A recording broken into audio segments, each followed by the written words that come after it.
సన్యాసులకి ఇప్పుడు పెద్ద డిమాండ్ వచ్చింది బెంగాల్‌లో.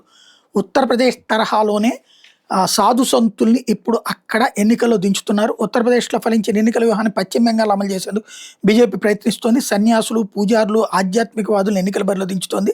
ఉత్తరప్రదేశ్‌లో గోరఖ్నాథ్ మఠాధిపతి యోగి ఆదిత్యనాథ్ పలుమార్లు ఎంపీకి గెలిచి ముఖ్యమంత్రి అయినటువంటి నేపథ్యంలో ఆయా వర్గాల నుంచి ఇప్పుడు సాక్షి మహారాజ్, స్వామి అవైద్యనాథ్, స్వామి చిన్మయానంద్ తదితరులు ఎన్నికల్లో గెలిచారు.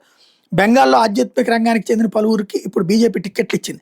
భారత్ సేవాశ్రమంలో పనిచేసిన ఉత్పల్ మహారాజ్ని కాలియాగంజ్ నుంచి బరిలో దించింది.